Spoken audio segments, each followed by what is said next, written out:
Salve a todos os nossos queridos ouvintes do Sadocast, o podcast sobre metal, filosofia, cultura e tudo mais relacionado ao metal extremo, que for do nosso agrado, que for do vosso agrado também. Só não é do agrado dos wimps, dos posers e esse pessoal aí que vão pra casa do caralho. E é isso aí. E pro episódio de hoje, esse episódio é muito especial para você que está desgostoso com a vida, tá tristinho, quer se matar, quer cortar os pulsos, acha a vida uma merda, uma droga, tá se drogando aí nos rolês.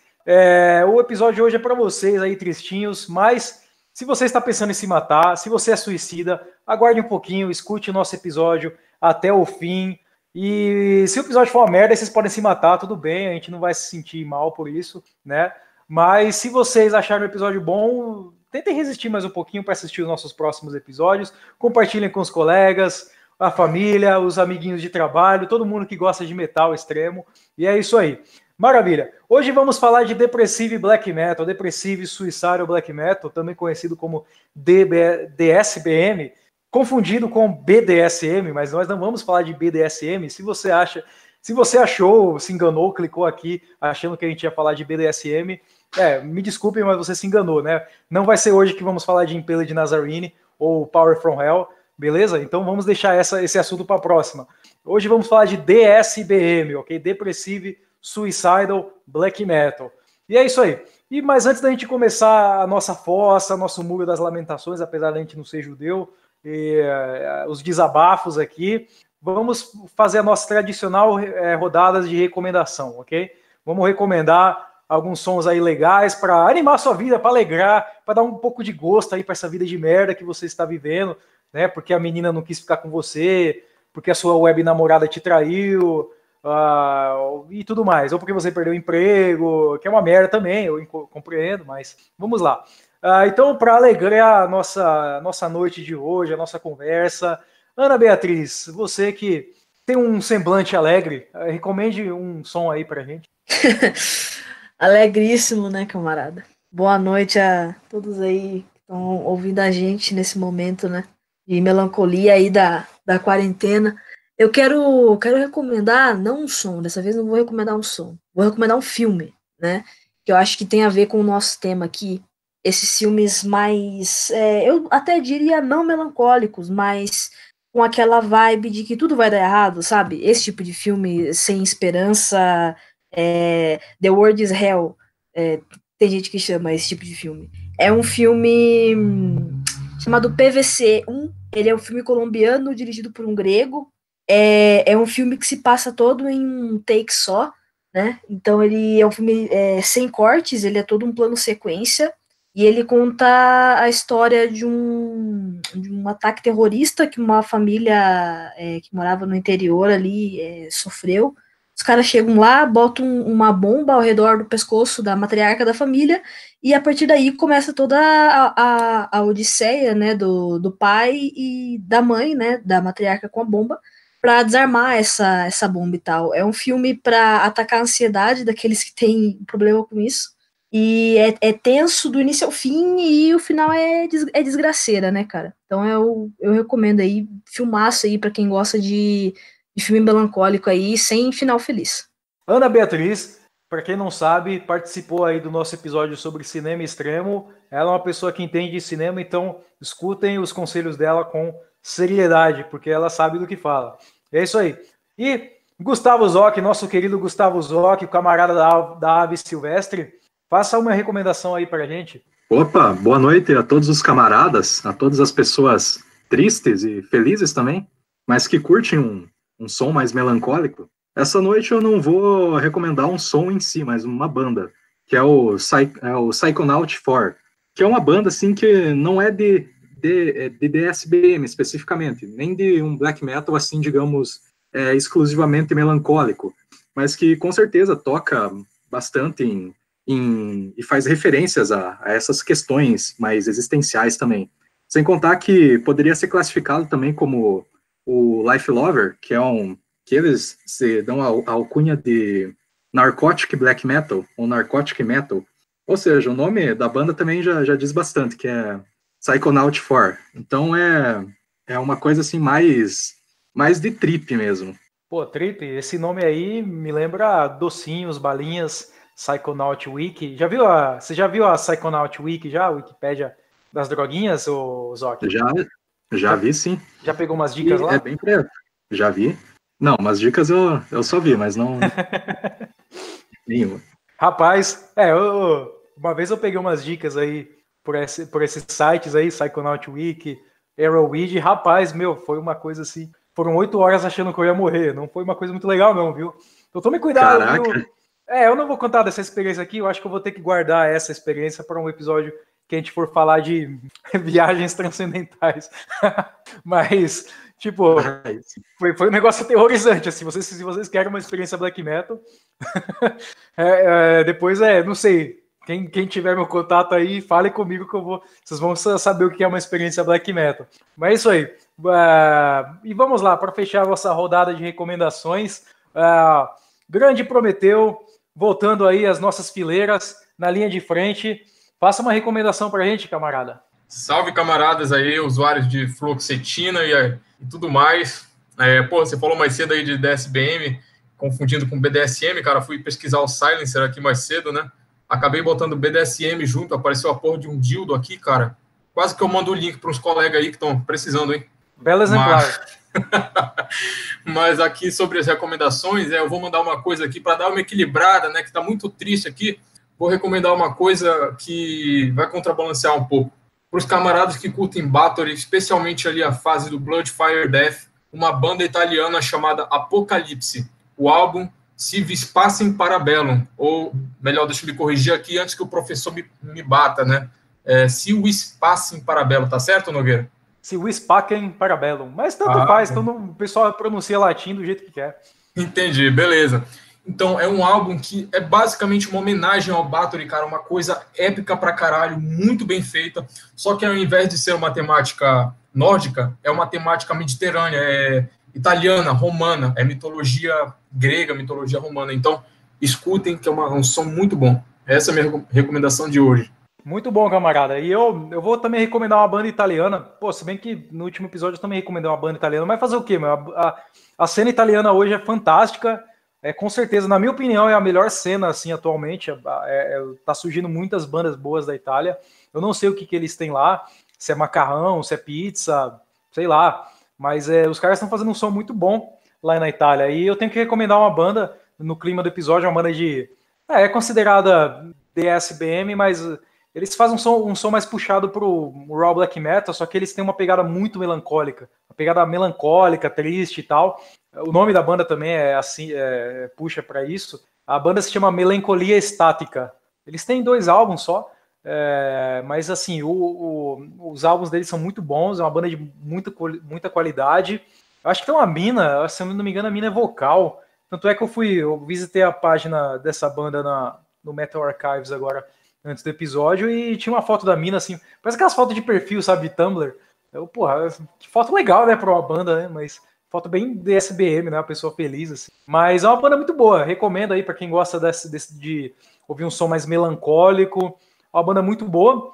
E também já aproveitando aí a rodada de recomendação, queria recomendar outra banda que eu acho fantástica, que tem uma levada de som bem melancólica também, mais ou menos atmosférica, mas ainda assim é um raw black metal, que é o Lutomísio da Ucrânia. O Lutomísio é uma das minhas bandas favoritas, me influenciou muito quando eu tive meu projeto de black metal também. Eu peguei muito assim o estilo de fazer riff, que o estilo dessa banda de riffs, assim, são muitos riffs dissonantes, sabe? Aquela coisa bem gélida. E é uma banda ucraniana, que tem uma discografia fantástica, Lutomísio. Tá aí a minha outra recomendação para vocês ouvirem. Não chega a ser um DSPM, mas é um black metal com uma levada assim bem melancólica de qualquer forma. Mas é isso aí, maravilha, camaradas. Muito boas recomendações. Escutem aí as recomendações que a gente ouviu, viu, seus porras? Não fiquem procurando banda por algoritmo de YouTube ou do Last FM. Escutem o que a gente fala para vocês. E é isso aí. Mas vamos lá, para começar então com esse tema do DSBM aí, do Depressive Suicidal Black Metal. Então vamos lá.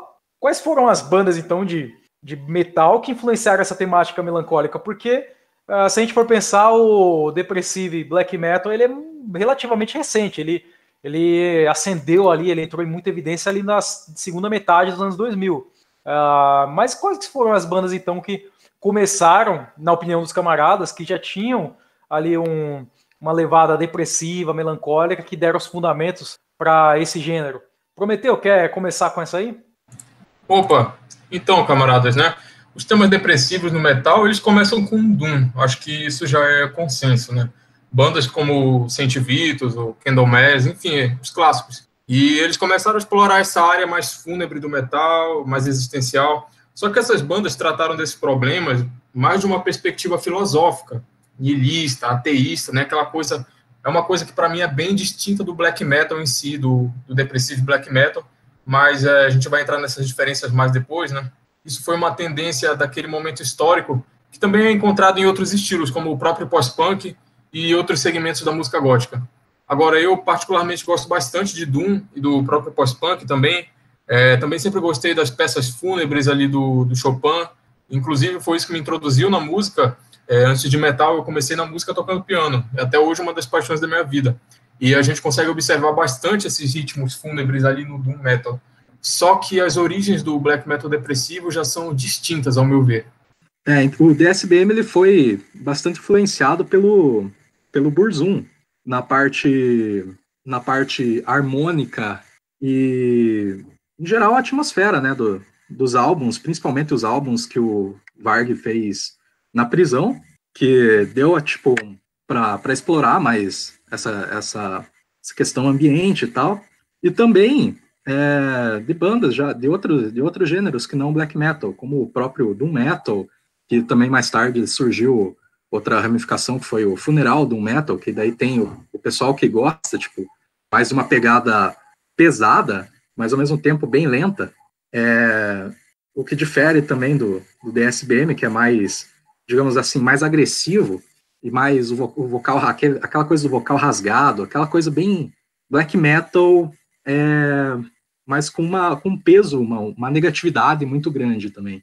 E você curte Hoover, ô Zoc? Cara, eu curto. Eu nunca mais, tipo, parei pra ouvir, assim, não sei se lançaram mais coisa, mas eu curti aquele álbum lá aquele álbum lá do Body. Aquele lá eu curtia. Eu acho que o Hoover é mais uma dessas bandas escandinavas aí que talvez tenha tido uma influência fundamental. Eu vejo pelo menos aqueles plays de black metal do Hoover, eles têm uma pegada meio melancólica e tal, uma coisa raw black metal. É um raw black metal, tal, bem tradicional, mas me parece ter uma pegada meio melancólica e tal.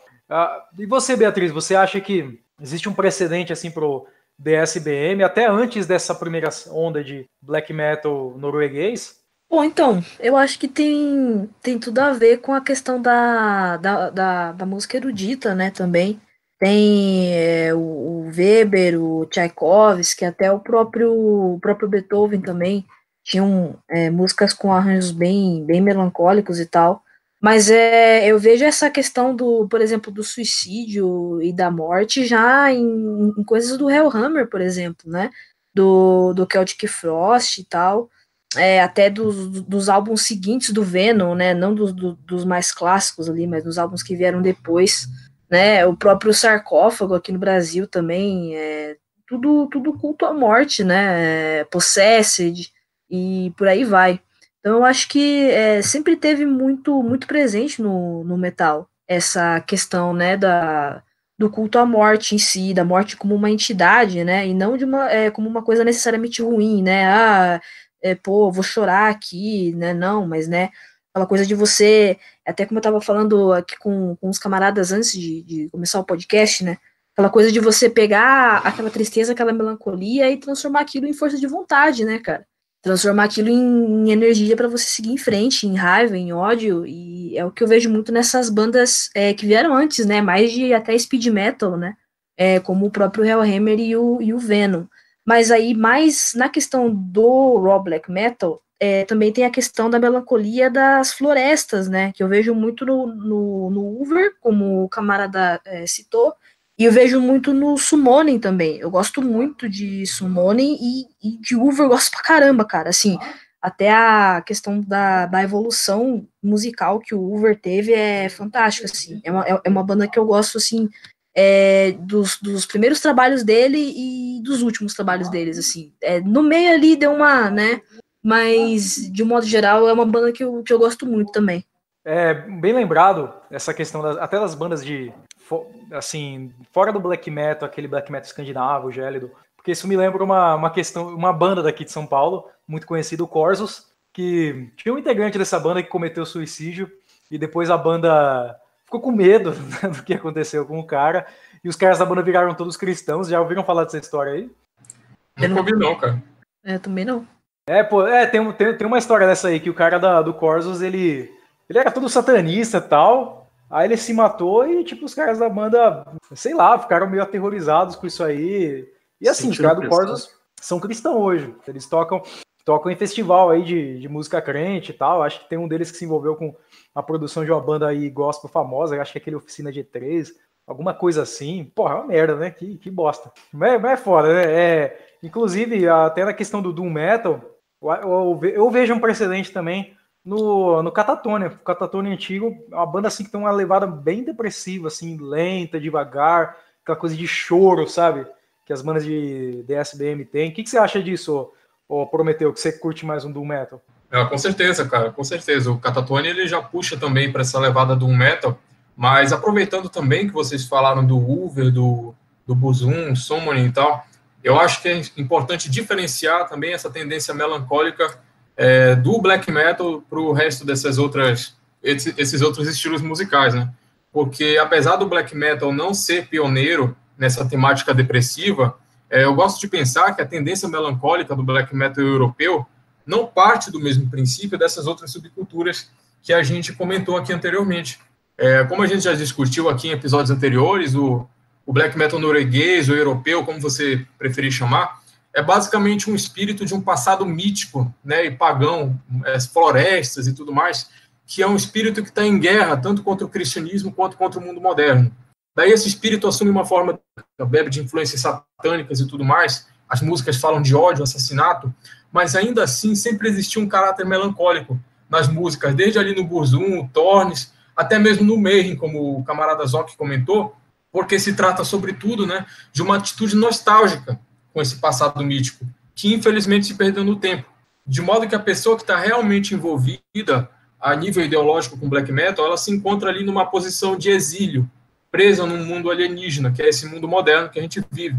Quase uma coisa gnóstica mesmo, né? Então, inicialmente, a temática depressiva do black metal vem daí.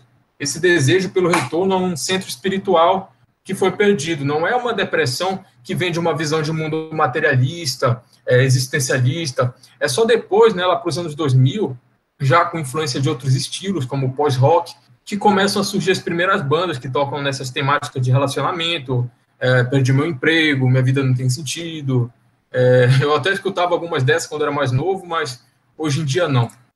É interessante essa relação de mundo moderno, uma visão depressiva, distímica de vida, porque isso me lembra um certo filósofo aí muito famoso, Schopenhauer, que tem uma visão bem depressiva mesmo, sabe? Ele é bem fossa, sabe? Ele tem uma filosofia assim bem de, pô, a vida não vale a pena, tudo mais. E o camarada aí bem tocou, que parece gnóstico, e o Schopenhauer ele tem uma afinidade assim por religiões orientais, tipo o budismo, que encaram a vida de uma maneira diferente, como que a vida é como um sofrimento, que você tem que escapar do samsara, tudo mais. Se bem que assim, o que eles tinham naquela época de informação sobre religiões orientais, tipo o budismo, era uma coisa limitada, né? Eu não sei se o Schopenhauer era uma pessoa muito entendida de budismo, mas ele passa uma impressão muito positiva disso. Eu acho que o Schopenhauer, nesse sentido, ele é um filósofo muito DSBM. E é interessante porque o Schopenhauer, ele falou, de certa forma, o Schopenhauer é um filósofo já da modernidade. Apesar de ele ter vivido ali no século XIX, ele já é um filósofo da modernidade, né? E a gente vive aqui no que o pessoal hoje chama de pós-modernidade, e a gente falando de DSBM hoje até como uma visão gnóstica da pós-modernidade ou da modernidade, uma via de escape, que a modernidade é sofrimento, é uma visão interessante. Você curte Schopenhauer, Zoc? Cara, eu curto. E vocês falando aí me fizeram lembrar de outro filósofo também que tem, tipo, eu diria até uma pegada mais É tanto depressivo, tem a depressão do Schopenhauer, mas tem uma certa sinistreza também, que é o Cioran. Ele, tipo, no livro dele, Nos Cumes do Desespero, cara, para mim é um dos livros mais black metal, assim, que eu posso dizer. E parte totalmente dessa perspectiva melancólica em relação ao mundo, em relação ao mundo moderno, às desesperanças e tudo mais. E só que não é aquela coisa, tipo, apenas um existencialismo, assim, tipo, de refletir algo a nível superficial.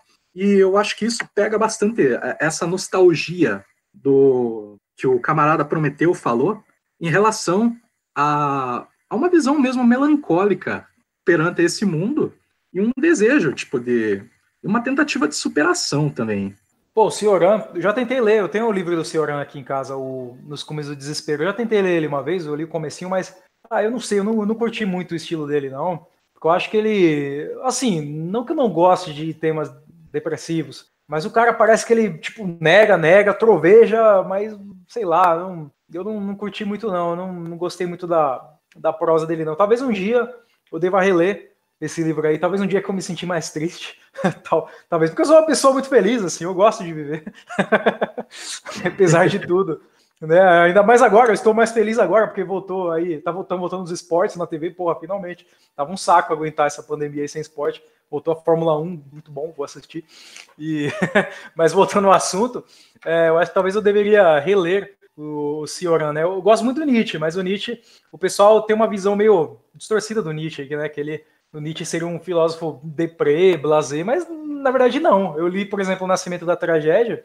que é um livro que ele até comenta Schopenhauer, e o Nietzsche ele é um filósofo que ele vai além do Schopenhauer, ele propõe uma via além do Schopenhauer, até não sei se dá para falar como se fosse uma solução, mas no Nascimento da Tragédia ele vai um pouquinho além da filosofia do Schopenhauer, né?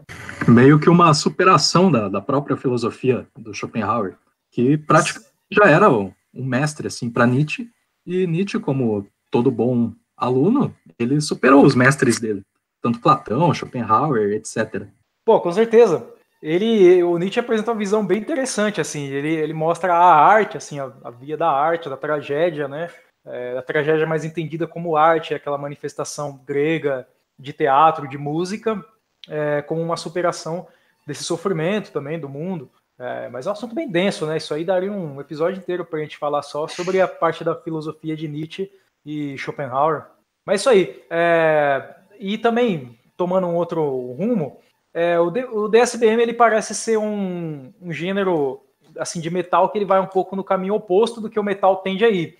Assim, é notável já na época do Black Sabbath uma visão negativa da existência do mundo, mas o metal no geral, historicamente, desde o heavy metal, por exemplo, eu não lembro nessa época mais clássica de heavy metal, talvez com Black Sabbath só, mas eu pelo menos não consigo me recordar de alguma banda clássica de heavy metal que tem uma temática depressiva, um andamento triste, melancólico. Todas as bandas de metal tradicional e do black metal também sempre passam uma imagem de força, poder e conquista. E o DSBM não, ele parece que passa uma imagem de derrota, né, eu não sei talvez para se dizer até passividade, nem tanto heroísmo, mas uma passividade, uma derrota, uma tristeza. E vocês não acham que talvez essa temática do DSBM seja um pouco incompatível com esse metal mais tradicional? Precisamente, né? E fazendo até uma analogia aqui com o tema que a gente discutiu no episódio sobre culto Ross Bay, né? O termo war metal, por exemplo, que é o termo usado para falar daquelas bandas de black metal mais bestial e tudo mais, é um termo, por exemplo, que as pessoas não usavam quando essa coisa começou a surgir, né? É um termo que já é usado mais hoje em dia, que já veio surgir mais depois dos anos 2000, e, por consequência, acabaram surgindo bandas bem caricatas do estilo, né? A gente até comentou sobre isso no episódio. E a mesma coisa aconteceu, no caso, com DSBM. Ninguém usava esse termo DSBM nos anos 90, por exemplo. Aquelas bandas melancólicas que a gente citou aqui anteriormente, como Burzum, etc., não usavam esse termo, mas eram melancólicas, apesar de serem bélicas também, em certo sentido. É um termo que ele já vem surgir depois. Eu acho que as pessoas pegam, né, a essência da coisa ali. No caso, eles tentaram pegar essa coisa de melancolia do black metal e fazer um estilo em cima disso, né? Acaba que se torna uma coisa bastante realmente bastante caricata, uma coisa ali bastante, como que eu posso dizer, que realmente um simulacro, né? Uma coisa que foge bastante ali da proposta, já começa a falar de coisas como relacionamentos e tudo mais, que foge basicamente da verdadeira depressão, da depressão maior, né? Ai, caralho, porra, caí aqui, mano. Eita, chegou um rato aí, uma aranha. Porra, olha, isso aí é o espírito aí desses caras do DSBM, cara, que estão querendo boicotar o episódio. Mas, enfim, continuando aqui, realmente é uma coisa bastante caricata, sabe? Que já foge ali dessa proposta inicial do black metal, sabe? Eu entendo dessa maneira, pelo menos. Eu vejo também, tem uma visão muito, muito parecida com a visão do Camarada Prometeu também. Eu acho que acaba se tornando muito uma caricatura, e aí eles já começam a falar dessas questões mais até pós-modernas, né? Nem tanto espirituais ou filosóficas, né? Como já foi citado, né? Questão de terminou com a namorada, ou perdeu emprego, ou a sociedade é uma merda, ninguém me entende, sabe? Esse tipo de coisa, assim.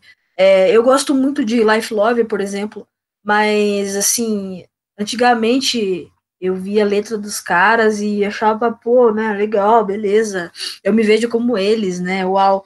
Hoje em dia, cara, eu vejo as letras e acho uma porcaria, mano, tipo, pô, sabe, eu quero ouvir metal pra ver coisas surreais, assim, sabe? Tipo, não pra ver problemas do mundo moderno, até mesmo aquele negócio de white people problems, né?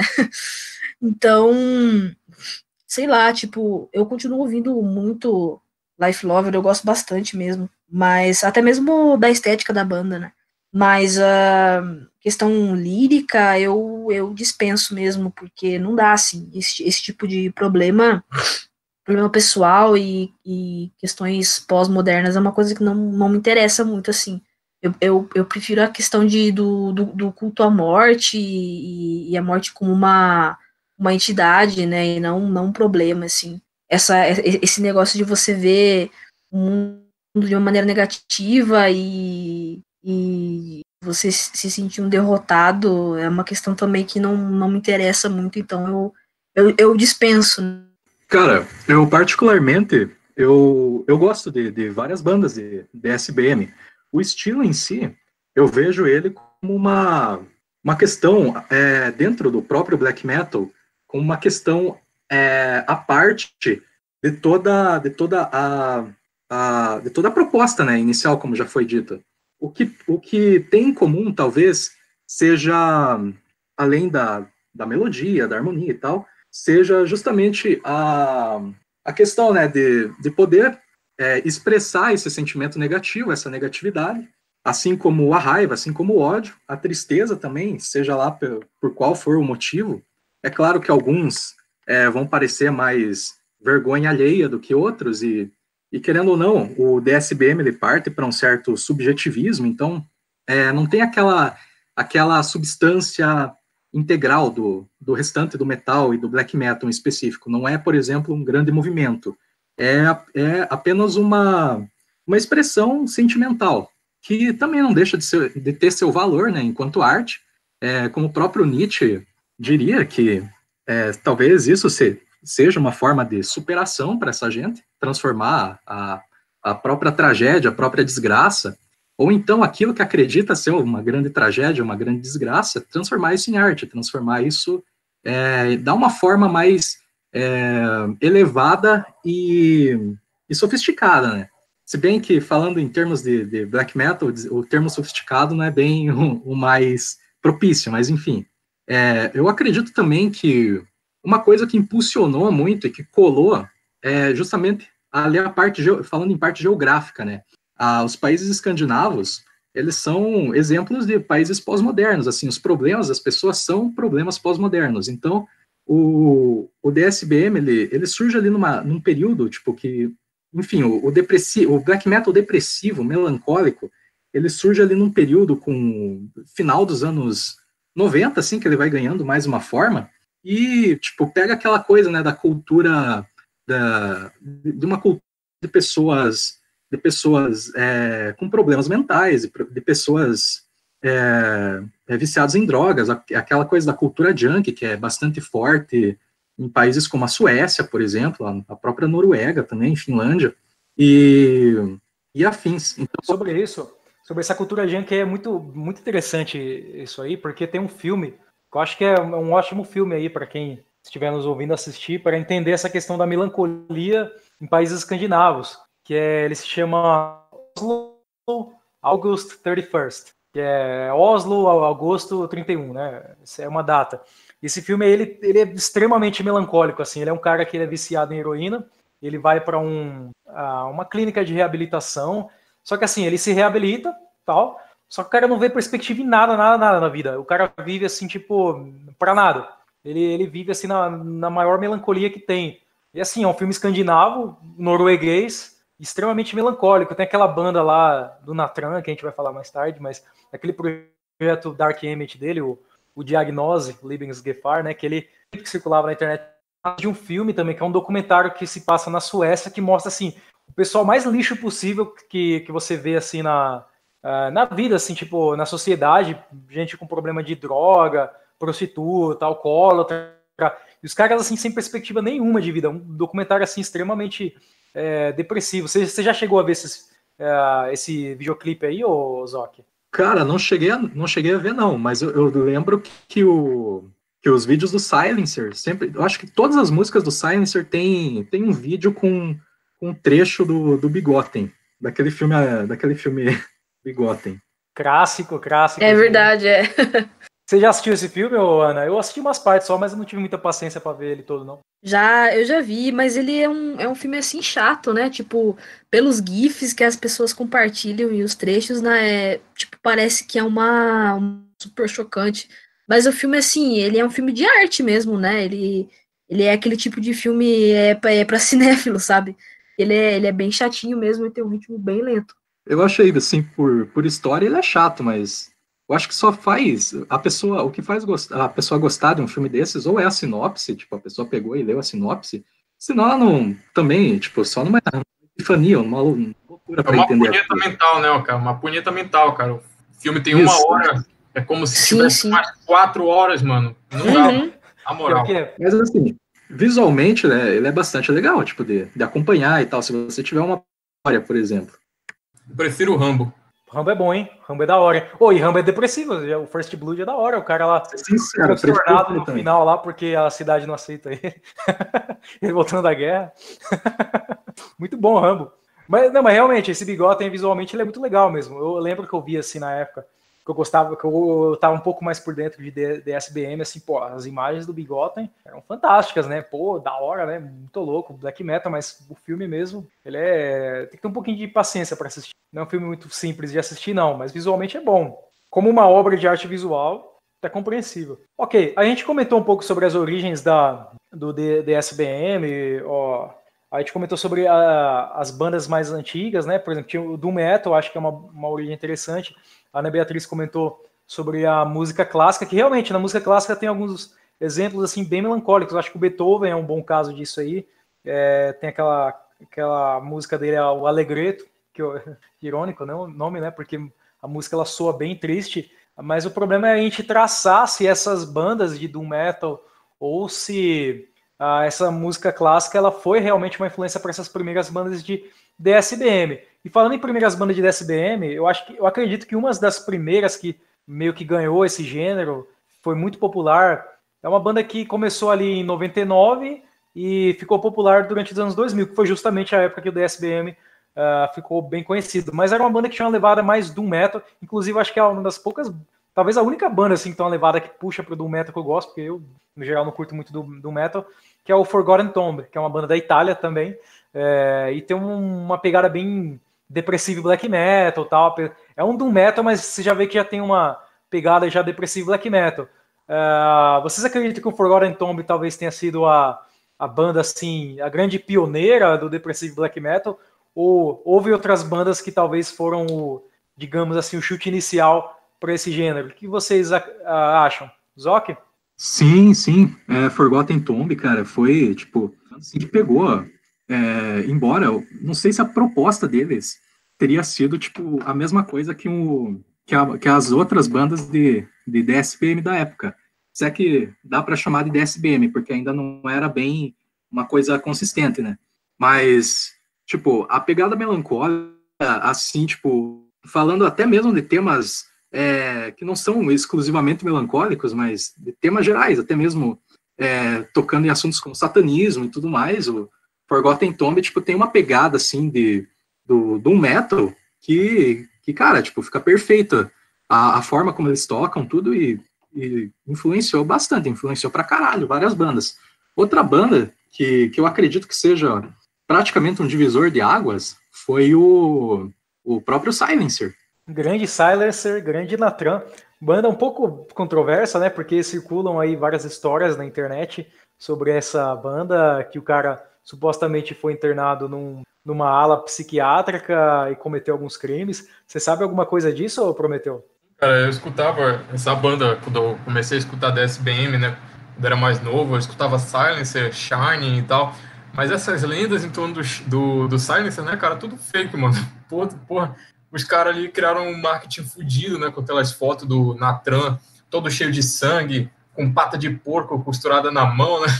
Tem até uma foto dele que ele tá com uma jaqueta, né? Uma foto que ele tá normal, assim. Que nem é ele que tá ali naquela foto, cara. Eles pegaram outro cara que usa o mesmo pseudônimo e colocaram ali como se fosse ele, né? Basicamente, muitas histórias ali construídas ali. Tem até uma página que eu estava vendo mais cedo para falar sobre isso aqui, que basicamente desmonta esses mitos um por um ali, cara. Pega quando que exatamente esses mitos começaram a circular na internet, que coincidiram com o mesmo período ali que o Natran, né, o verdadeiro Natran, ele registrou o Silencer na internet, alguma coisa assim, e começou a espalhar essas coisas propositalmente e tal. Um marketing fudido, né, cara? E, porra, eu acho isso uma coisa muito tosca, né? Falando assim em termos mais de rap, hip hop, né? Eu acho que você tem que cantar de uma coisa que você vive, né? Cante a sua treta, não invente muito as coisas ali que você não vive, né? Que você não viveu. Tatue a sua treta. Né? Agulha na costela, agulha na barriga, agulha na cabeça, tatue a sua treta. Fazendo referência à banda que a gente citou no último episódio. E você, Beatriz, você curte Silencer? Olha, não curto não, cara. Não curto. Eu não sou grande fã desse estilo, não. Pra ser bem sincero. Eu tinha uma amiga que eu ouvia bastante. E aí eu fui indo, né, na onda dela, conheci algumas eu gostei, mas a maioria das bandas eu não gosto, não, e não escuto mais. Acho que hoje em dia eu só ouço Life Lover e Shining mesmo, que são propriamente, né, depressivas e tal. E, pô, é da hora, cara. É uma história massa, né? Mas é tudo mentira, né? É até estranho que alguém até hoje ainda ache que seja verdade, porque essa história já foi desmentida aí várias vezes, né? Foi um puta marketing mesmo, e é isso aí.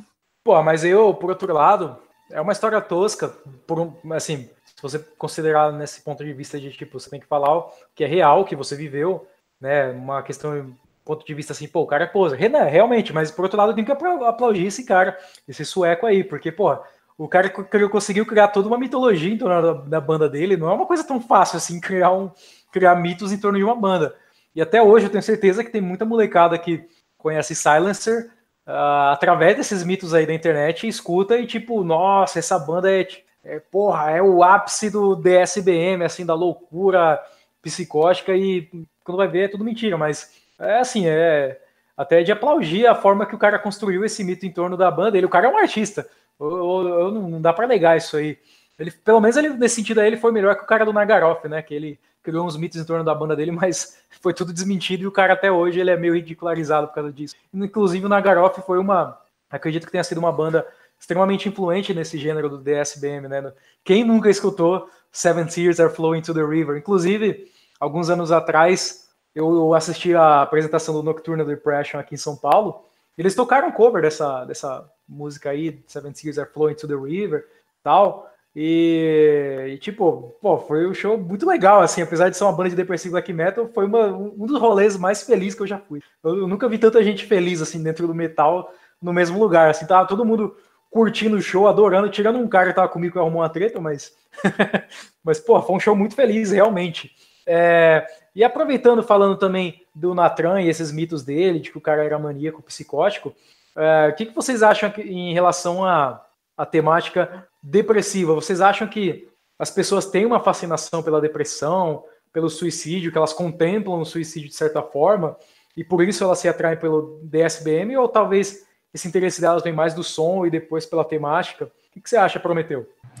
Bom, falando em termos materiais, né, excluindo uma dimensão metafísica da coisa, eu gosto de pensar em depressão, na verdade, em transtorno mental como um todo, partindo daquela mesma noção que o Durkheim, o pai da sociologia, ele usa para crime.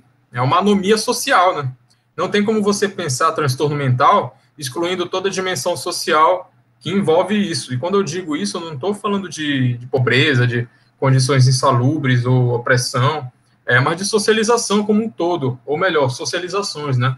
Eu não vou entrar muito aqui em contexto histórico para não tomar também o tempo dos outros camaradas, mas eu gosto de pensar que o transtorno mental é aquilo que vai se desdobrando na contradição dos embates da história. Como o próprio Hegel aponta, a evolução material da história seria essa eterna dialética entre uma tese e uma antítese. Isso gera uma síntese, uma nova organização da realidade. E, às vezes, essas transformações acontecem num piscar de olhos, né, cara? Ainda mais hoje em dia, como foi, por exemplo, com a derrubada do Muro de Berlim, ou o fim da União Soviética. A gente tem ali momentos de ruptura ao longo da história, e a gente sempre vê essas coisas do ponto de vista histórico. Mas e quanto à psicologia? O que acontece na prática com as pessoas que vão ali se desdobrando para tentar sobreviver, pulando de uma tese para uma síntese nova, de um dia para o outro? Então, nesse sentido, eu vejo a depressão dessa maneira, né, como uma consequência inevitável das contradições e embates da vida, mas principalmente da vida moderna, que é muito mais acelerada que há 500 anos atrás, por exemplo. Eles tentam te vender que a depressão é uma coisa orgânica, que é alguma coisa que você vai solucionar na base do remédio, do Rivotril, do diazepam. Porém, isso é temporário, né? Uma solução temporária que oculta essa profunda crise moral, contradições e embates inerentes a esse estilo de vida moderno que a gente leva. Então, eles vão te dando essas meias soluções até tu morrer, né, cara? Então, é claro que qualquer psiquiatra competente não vai tratar o remédio como uma solução definitiva, mas como um facilitador para a cura. Porém, eu sinto que existe uma tendência na sociedade de tratar essas coisas como se fosse uma solução, né? Isso, claro, influenciado por poderes ocultos. E algumas pessoas percebem tudo isso, talvez não conscientemente, mas percebem que tem alguma coisa de errado e respondem com arte. Daí o crescimento desse tipo de temática no underground artístico como um todo, desde os anos 70, 80, não só da SBM, né, o interesse das pessoas mais generalizado. Eu gosto de dar destaque aqui também, por exemplo, para o Joy Division, como um exemplo bem claro de como a depressão se manifestou ali naquela sociedade pós-guerra industrial da Inglaterra, e cada artista traz consigo as marcas de uma socialização diferente, né? Essa talvez seja uma maneira, inclusive, interessante da gente também analisar os humores de um período da história, prestar bastante atenção no tipo de arte, tipo de produção artística e literária que estava sendo feita ali naquele momento. Sim, justamente. Tanto que essas formas de arte, elas são, além de ser, para além de artes, dentro de uma perspectiva psicológica, psiquiátrica, uma perspectiva médica relacionada à saúde, em geral, podem ser vistas como sintomas de uma sociedade decadente em si. E também essas pessoas, tipo, que têm essas questões mais problemáticas em si mesmo, não conseguem, talvez de outra forma que não pela arte ou por qualquer outra manifestação dessa, que querendo ou não, a pessoa, por mais depressiva, por mais ansiosa, que a ansiedade também tá muito, anda de lado a lado com a depressão, por mais para baixo que a pessoa esteja, ela ainda tem um germe criativo nela, ou seja, ela vai querer fazer alguma coisa, e o querer ali, muitas vezes pode ser contraditório, mas a depressão tem muito disso, que você quer uma melhora, mas ao mesmo tempo você não quer buscar pelas vias que, sei lá, as pessoas normais, entre aspas, por assim dizer, elas oferecem. E também, falando em arte em geral, todas essas questões são muito subjetivas. Os motivos de cada um, do porquê desse tipo de arte, mas também há um caráter psicossocial, é claro. como foi bem elucidado pelo camarada Prometeu. Eu gosto muito, né, como já mencionei antes, desse tipo de manifestação artística para a morte, né, para o culto da morte ou até mesmo do suicídio, né. Eu gosto muito de dark wave e post-punk, né, até de industrial um pouco. E é isso, cara. O Joy Division, apesar de ser uma banda que caiu no mainstream, né, tem muito mais por trás, né, do que parece, né, cara. O Unknown Pleasures é um puta de um álbum e é muito bem composto. E é interessante como o Ian Curtis coloca todo esse sentimento nos vocais dele, nas composições, até mesmo nas danças que ele fazia em palco, né? Na questão dos ataques epiléticos que ele tinha e tudo mais. E é bizarro pensar nisso, né, cara? E o cara tava lá, entre aspas, bem normal, e aí do nada tinha um ataque lá e tudo podia acabar, né, cara? Uma arte psicossomática, por assim dizer. Exatamente. É como se essa doença mental se manifestasse através da arte mesmo. É fantástico, assim, cara. Até o Death in June também tem umas composições mais melancólicas, assim. O primeiro álbum do Sisters of Mercy também é super melancólico, cara. É um vocal que você escuta assim e parece que você tá ouvindo o cara chorar, assim, sabe? É absurdo também. Tem muita coisa bacana, assim, sobre morte no pós-punk também. E eu diria que é até mais espiritual do que algumas coisas que a gente vê no black metal, né? Não só no pós-punk, eu acho que em boa parte da música do rock que se transformou em música pop, de certa forma, né? Não totalmente pop, mas existe muita coisa de depressão também. Acho que não dá para esquecer também, por exemplo, de bandas como Radiohead, que é uma banda super querida, assim, de pessoas que têm uma visão meio depressiva de mundo e tal. Inclusive, eu estava dando aula lá para uma turma esses dias no trabalho. A gente estava falando de como expressar depressão em inglês, tal, tudo mais, que eu dou aula de inglês, né? Eu recomendei essa música para eles lerem, né, aquela música Creep, do Radiohead, e assim, as meninas, as alunas se identificaram, porque elas já tinham sentido tudo aquilo antes, tal. Tem outra banda que eu acho que é um nome interessante aí também, que é o Nine Inch Nails, e por que não, aquelas bandas do movimento grunge também, nos Estados Unidos, né, Nirvana, o Alice in Chains, aquela Temple of the Dog, que os caras, foi um círculo ali de bandas que um monte de gente ali cometeu suicídio e era meio depressiva também, né? Eu acho que são referências culturais interessantes, assim, em termos de depressão, de melancolia. Também, além disso, foi tocado aí que a gente tem um problema hoje com a modernidade, o estilo de vida pós-moderno, que gera uma visão um pouco depressiva da vida. Eu acho que é muito interessante a gente lembrar de um outro país que foi ocidentalizado, que tem um estilo de vida bem assim moderno, pós-moderno, e que tem um caso muito complicado de suicídio, né, que é o Japão. O Japão tem um caso muito sério de suicídio mesmo, né? Eu tava, inclusive, uma professora minha lá do Departamento de Letras Orientais, lá, ela comentou que eles têm um problema muito sério de suicídio nas escolas, mas eles não falam disso publicamente, eles evitam falar, porque é um problema sério mesmo. E tem aquela floresta do Japão, não sei se os camaradas aí conhecem, a floresta de Aokigahara, que é uma floresta que assim, folcloricamente, a floresta do suicídio. Muita gente vai lá cometer suicídio. Eu estava lendo umas coisas aqui sobre ela, que teve um ano aqui que, acho que foi em 2010, que mais de 200 pessoas tentaram suicídio lá. Teve anos anteriores que, tipo, mais de 100 corpos foram encontrados na floresta de pessoas que cometeram suicídio. E inclusive, o Japão tem algumas bandas de depressivo black metal, assim. Não só de depressivo black metal, mas de bandas de black metal, assim, raw black metal, que tem uma pegada mais melancólica, tipo o Arca Svar, que é uma banda ótima também, que tem uns vocais assim meio falsetes que não do Silencer. É uma sociedade assim muito interessante para a gente entender a temática da melancolia e do suicídio, né? Pois é interessante também você tocar no Japão, né? Eu acho que casa muito bem com o que eu tinha dito anteriormente aqui sobre o Hegel. Porra, o suicídio é uma coisa que sempre acompanhou a história japonesa, muito antes da modernidade. Só que a gente tem que entender o suicídio que ocorria antes no Japão de uma maneira completamente distinta. Aqui no Ocidente a gente tem uma visão de suicídio, mas o que é o suicídio? O que é a autoimolação para um japonês, para um oriental? O seppuku ali, ele não era um estado de faculdades mentais debilitadas, de fraqueza. Na verdade, é um estado ali, como aponta o Yukio Mishima, de extremo domínio sobre o próprio corpo, a vontade.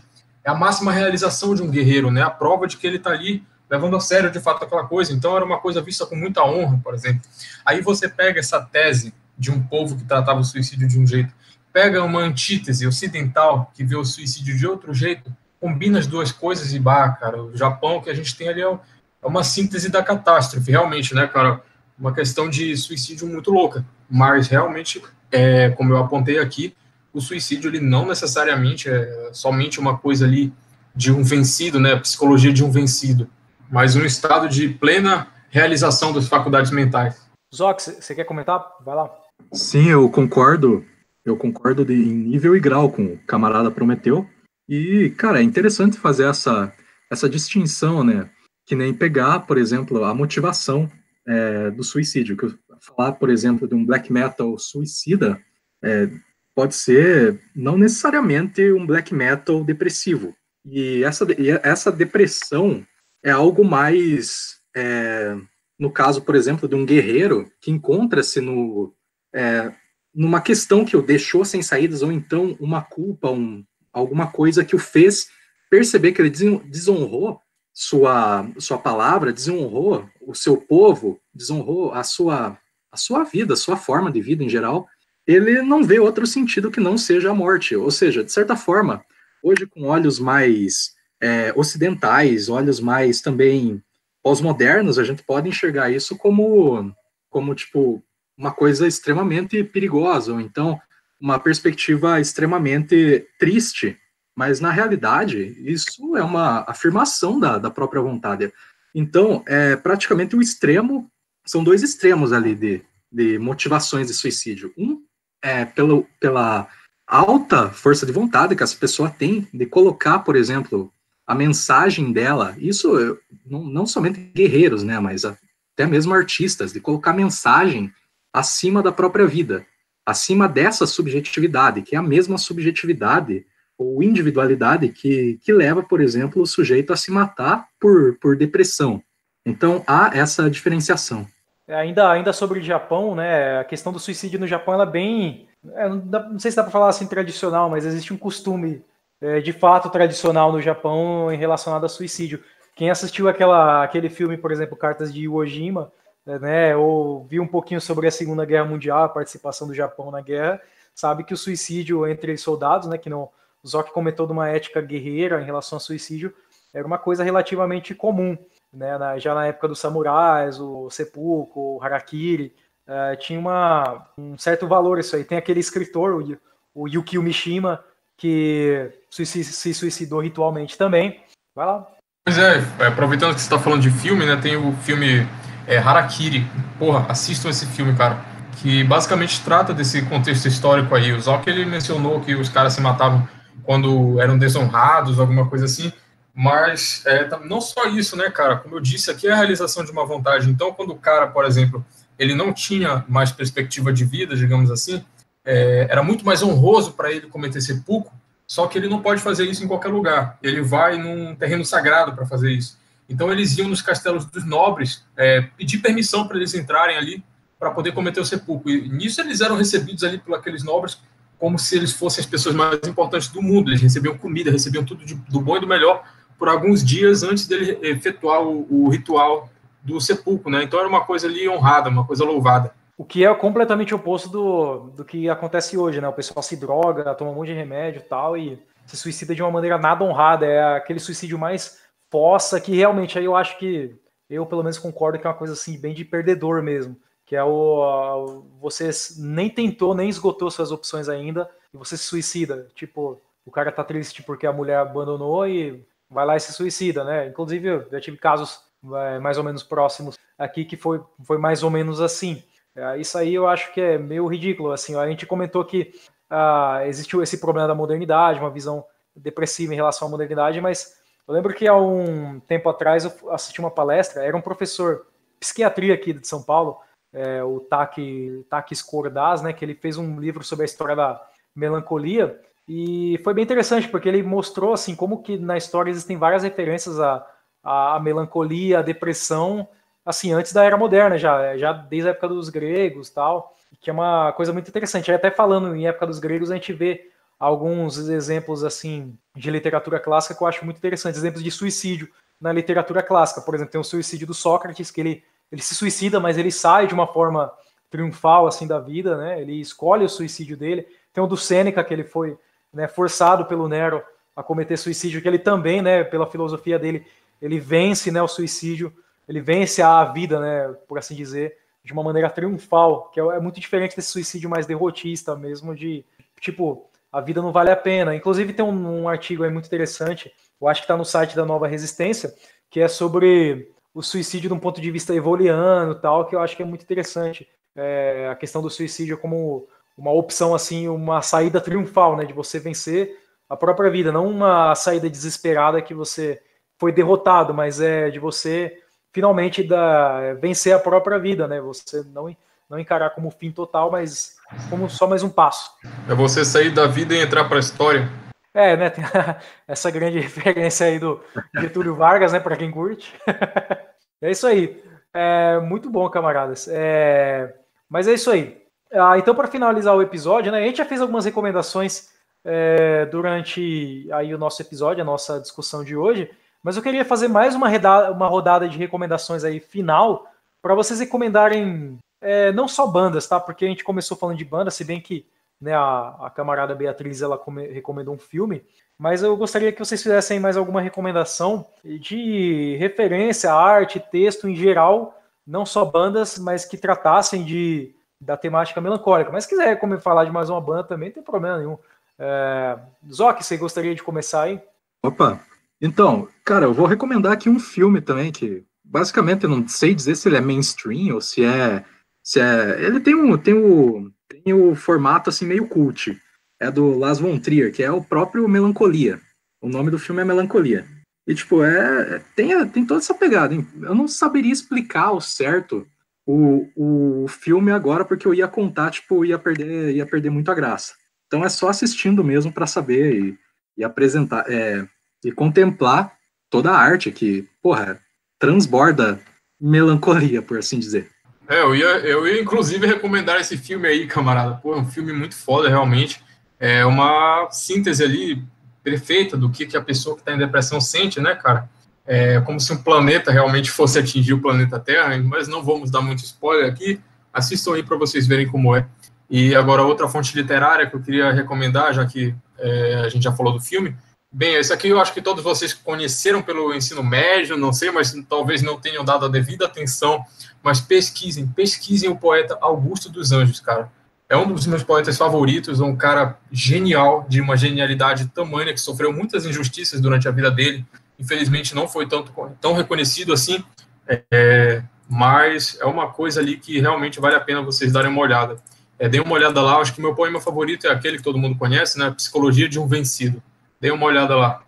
O Augusto dos Anjos, até o Cruz de Souza também, pô, tem muitos autores brasileiros fantásticos que falam sobre melancolia, morte, tristeza. É uma pena mesmo que o pessoal não dê muito valor para isso, né? Especialmente o adolescente, né? Que quando a professora manda ler, vai lá atrás de resumo, né? Nem se dá o trabalho de ler para ver se gosta, né? Mas enfim, é foda. Eu quero recomendar, então, mais um filme aí, um filme do Gaspar Noé, o I Stand Alone, Sozinho Contra Todos, ou Seul contre Toi, né, em francês aí. É um filme que eu acredito que já tenha comentado sobre ele aqui antes. É um filme que fala sobre toda a sujeira e a podridão da França pós-moderna aí. E não é exatamente sobre depressão, mas é sobre um cara, um misântropo, né? Um cara que não tem mais nenhuma perspectiva de vida, não tem mais nada e não gosta mais de nada, e, enfim, não posso falar muito para não dar spoiler, né? Mas é um filme também com um final triste, sem esperança nenhuma, E é um filme pesado e eu recomendo fortemente que vocês assistam. É poderoso, cara. Também quero recomendar o Solaris, né? Esse é um pouco mais leve, entre aspas, né? O Solaris do Andrei Tarkovsky. É um filme fantástico, também muito bom para contemplação da vida e melancólico, e é isso aí. Só para finalizar, então, eu gostaria de recomendar um livro, para finalizar num sentido mais good vibes, por assim dizer, trazer aí uma superação, né, em relação a essa questão melancólica existencial. E é o próprio Bigodudo, Nietzsche. Que eu vou recomendar é o Para Além do Bem e do Mal. E também o Humano Demasiado Humano. Esses livros, basicamente, são, tipo, a prova que vai contra aquela visão deturpada a respeito de Nietzsche, de que ele era um niilista apenas, e que ele era uma figura depressiva, e apenas num sentido que a sua filosofia se resumia a esse tipo de existencialismo e afins. Quando pega para ler tanto Para Além do Bem e do Mal, que já é uma proposta, né, de superação dessas condições dicotômicas também, por assim dizer, pode ser considerada, pode incluir ali tristeza, felicidade e afins. Tanto que o próprio Nietzsche diz que a condição dele, né, enquanto ser humano, é a melancolia, mas ele não faz disso uma vergonha, ou então uma coisa que o leva para baixo, no sentido depressivo, mas é simplesmente uma caracterização da expressão do autor em relação ao mundo, em relação a como ele enxerga para onde está indo o mundo. Então, eu deixo essas duas recomendações ali como forma de superação, tanto pessoal quanto a nível dialético também. Pô, os camaradas comentaram de literatura, né, referências literárias. Nossa, eu tive aqui um flashback da minha graduação. Porra, vocês me levaram para o lugar que me deixou mais depressivo na minha vida, hein? Vocês vão tomar nos seus cu, rapaz. Mano, nossa, meu. O que tem de autor na história da literatura que era depressivo e suicida não é pouco. A Beatriz comentou do Cruz de Souza. Porra, esse cara teve uma vida de merda realmente, mano, porque todos os filhos dele ficaram doentes, morreram, perdeu os filhos, nossa, e o cara era negro, né, na época que tinha escravidão, tudo mais, pô, né, não era fácil, né, a vida dele era sofrida mesmo, mas ele foi um poeta excelente, o meu favorito em língua portuguesa, inclusive, assim, meu favorito em língua portuguesa, assim, brasileiro, né, é muito bom. Teve aquele também, o Mário de Sá Carneiro, que ele realmente se suicidou, segundo diz a história, ele convidou um amigo dele para assistir ele tomando, acho que era arsênico, né, não era arsênico, era cianeto, aquele veneno que mata a pessoa rapidinho. Ele convidou o amigo dele para assistir o suicídio dele. E ele tem um livro também excelente, que é A Confissão de Lúcio, mas ele não é um livro que pega muito temática depressiva, mas os poemas dele que pegam temática depressiva, o Dispersão. É bem depressivo e tal. Gostava muito quando era mais moleque, mais novo. Mas assim, aproveitando o embalo aí de literatura que vocês já puxaram, tem dois autores assim que eu gostaria de recomendar para vocês. Um é o Albert Camus, que ele tem aquele livro Estrangeiro, que eu acho que ele tem uma temática assim bem deprê, assim, bem para baixo e tal. É um cara que, sei lá, ele é totalmente indiferente às coisas que acontecem ao redor dele, mas aí quando ele se depara com a morte, ele começa a ficar um pouco mais desesperado. Eu acho que esse é um livro ótimo para refletir um pouco sobre a morte, a existência e tudo mais. E um outro autor que eu recomendo para vocês é o Giacomo Leopardi, que é um autor italiano, que ele tem umas temáticas bem melancólicas também. Ele tem um diálogo que eu acho muito bom, que ele faz um diálogo entre, acho que é o Porfírio e o Plotino, que são dois filósofos neoplatônicos. É um diálogo fictício que ele faz, que um deles, eu acho que é o Porfírio, que ele quer se suicidar, e aí o outro, ele tenta convencer ele a partir de filosofia e tal, fazer um debate, ele faz um debate filosófico com ele para convencer ele a não se suicidar. O Giacomo Leopardi, né, ele também ele teve uma vida um pouco complicada. Tem um filme muito bom sobre ele que tem no Netflix, procurem lá Leopardi, que mostra a vida dele, né? E é bem interessante esse filme que mostra ele vivendo num período da Itália que era um período assim de muita empolgação social, de alegria e tal. E ele não, ele era totalmente depressivo e as pessoas não entendiam muito bem a arte dele, a poesia dele, que era bem infeliz, assim, distímica, né? Tinha uma visão bem distímica da vida. E mesmo assim, apesar dele não ter sido reconhecido contemporaneamente, né, hoje ele é um dos maiores poetas assim da literatura italiana. Aí tá aí um poeta muito bom para vocês lerem a respeito mais tarde, né? E é isso aí. Então, só para fechar finalmente nosso episódio, Prometeu, deixa uma palavra motivacional para os nossos ouvintes não se suicidarem, por favor. Pois é, galera, muito obrigado aí aos camaradas que ouviram a gente até aqui. É sempre um enorme prazer poder contribuir aqui no Shadowcast. E eu quero que vocês fiquem com as palavras de um poeta germânico que eu gosto muito, é o Hugo von Hofmannsthal, que é o seguinte: a solução é que aqueles que despertaram durante a longa noite encontrem-se com aqueles que devem chegar com a nova aurora. Então, né, o transtorno mental ele é uma consequência dessa longa noite que a gente chama de mundo moderno. Portanto, busque ver para fora de si mesmo. Talvez a depressão não seja causada pelo término do teu relacionamento, pela briga com os teus pais ou família. Talvez exista alguma coisa bem maior que permite que essas coisas sejam um problema tão grande em primeiro lugar. Então, tudo tem solução, cara. Mantenha a vista no horizonte. O que importa é permanecer de pé nessa civilização tosca. E ao invés de lamentar das desgraças, vamos casar com a morte e ter um sorriso bem grande como testemunha disso, como uma afronta, né? Não fomos e nem seremos derrotados. Até a próxima aí. Falou. É isso aí, queridos ouvintes. Vocês ouviram o recado tá dado. Então sigam firmes, fortes e viris. E até a próxima. Deixem seus comentários. Comentem aí o que vocês acham do assunto aí da depressão. Recomendem bandas também para a gente nos comentários. E sugiram temas para os próximos episódios. Muito obrigado a todos. Nos vemos na próxima, se vocês não se suicidarem, assim espero. E até mais. Esse foi o Shadowcast, podcast sobre o metal, cultura, filosofia e tudo mais relacionado à música extrema. Até mais.